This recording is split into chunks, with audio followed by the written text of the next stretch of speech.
Hello, Father Mark from Presentation Parish. Actually, I'm in my parents' backyard, which is in the neighboring parish at the Cathedral Parish. I visit my parents often here. I'm in the backyard in this shady spot, enjoying this nice Thursday afternoon. Again, around 3 o'clock, I'm wanting to address my parishioners every day, speaking about different things, about spiritual topics. And today, again, I'd like to continue preparing us for next Wednesday is the 13th of May. It's the feast of Our Lady of Fatima. And so I'm going to go through a little bit the apparitions of Fatima. Yesterday, I spoke about the three children of Fatima who were Jacinta, Francisco, and Lucia. They were 7, 8, and 10 years old. Little children, ordinary children playing, watching their sheep in the fields around Fatima, Portugal in actually 1916. Before Our Lady appeared in 1917, an angel appeared to them 3 times, and so we left our heroes in 1916 at this time when we know those idealistic philosophers, Lenin and Marx, were preparing to move to Russia to start their revolution. During that exact time is when Our Lady was moving things into place as well. The Lord sent an angel, and yesterday we heard about how this angel who said, "I am the angel of peace," and spoke to the children about praying, and how they were struck and really impressed by this experience with the angel. Well, that was in the spring of 1916. So now I'm just going to talk for a few minutes about what happened in the second apparition of the angel of Fatima to the 3 children. Again, the angel appeared in the springtime, the first apparition, and surprised the children, and suddenly, bowed down to the ground, and the children imitated the angel and prayed and repeated, and then repeated many times, the beautiful prayer of the angel, which was, of course, that one about my God, I believe, I adore, I hope, and I love you. I pray for those who do not believe, do not adore, do not hope, and do not love you. That prayer, which was very beautiful. Well, it was later that year, 1916, in the summertime, so that's why I'm out here in the shady backyard of my parents' house. Mostly because my parents don't want to be on the internet. They don't want to be live streamed. So, the children of Fatima during the summer was very hot where they were in Portugal.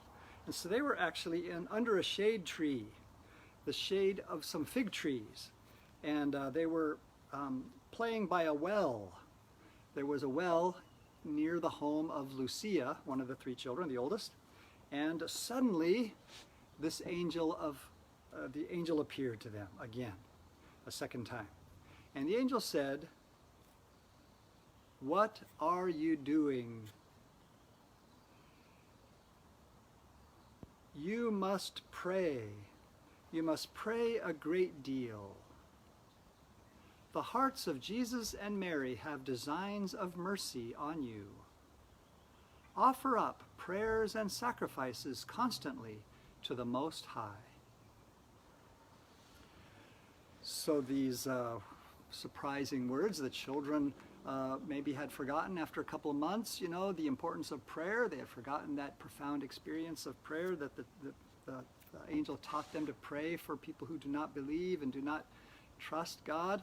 And so the angel appeared, and the children said that the tone of the angel was a gentle admonition, kind of like, what are you doing?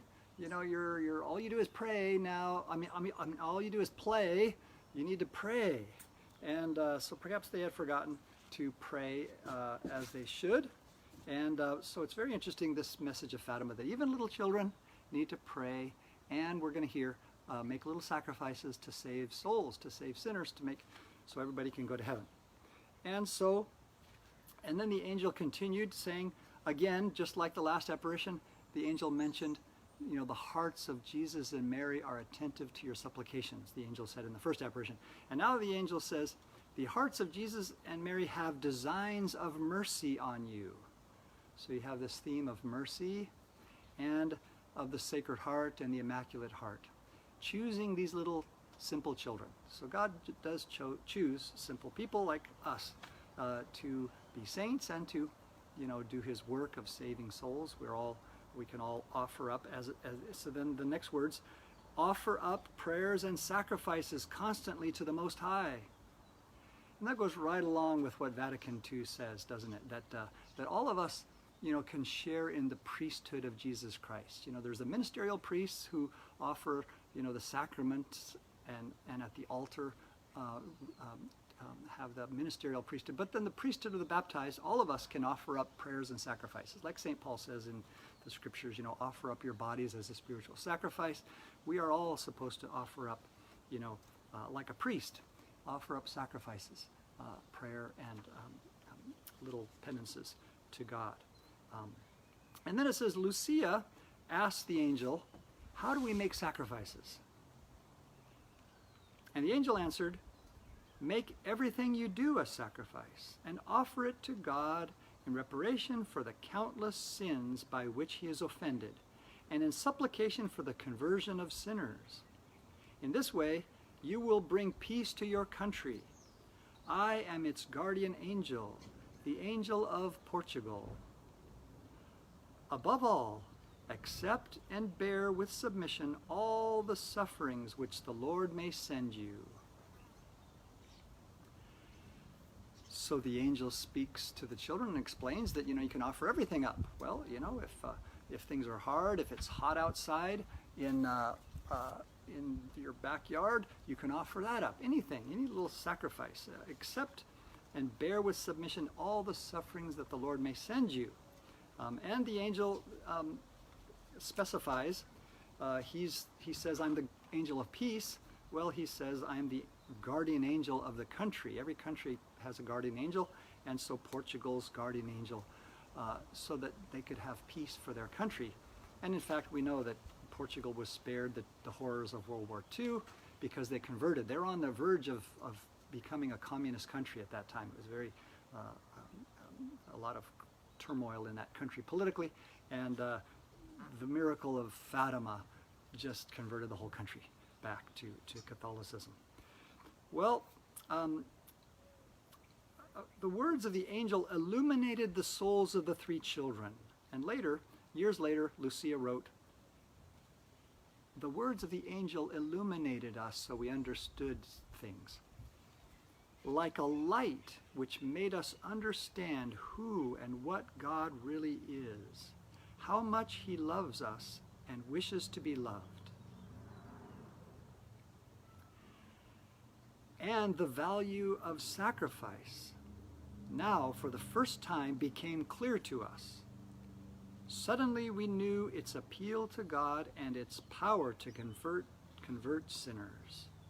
From that day on, we began to offer to God all that mortified us, all that was difficult or unpleasant. And we also spent hour after hour prostrate on the ground, repeating the angel's prayer over and over again. So these little children,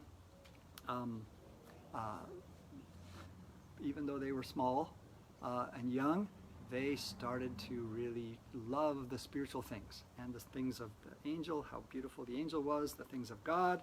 Their minds were enlightened beyond their ages, and we know that they're now, on the way to being canonized saints, all three of them, and they prayed a lot. Then, after the angel vanished, though, it says that the children were overwhelmed again by a profound sense of the supernatural. Once again, just like last time, they were so awestruck because angels are so different, so other, that they're completely different from anything we've ever experienced. Like light that's not light, that takes your breath away, something that's holy. The children later explained what it was like. Francisco had to wait an entire day before Lucia could bring herself to repeat the angel's words to him. So we know Francisco was the only one who could see the angel but couldn't hear the words of the angel. Later we learned that Francisco needed to pray more rosaries. He wasn't as spiritual perhaps as the two young girls.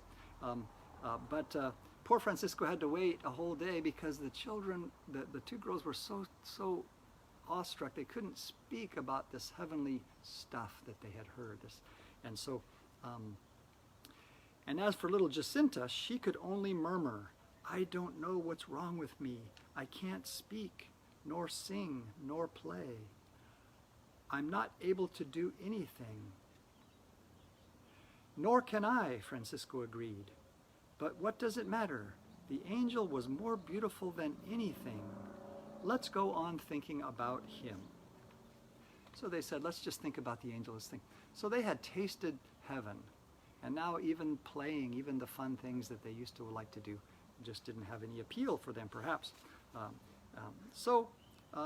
This is the second apparition. So we'll just finish there, and again, hopefully, as our Pope has encouraged us to pray the Rosary every day in the month of May, as a family, hopefully in your home, as you shelter at home, and also our Bishop, as we know from in his message in May, has asked us to pray the Rosary every day during May, and also to pray this prayer of the angel for the conversion of sinners, so that we can offer up our love and to the Lord.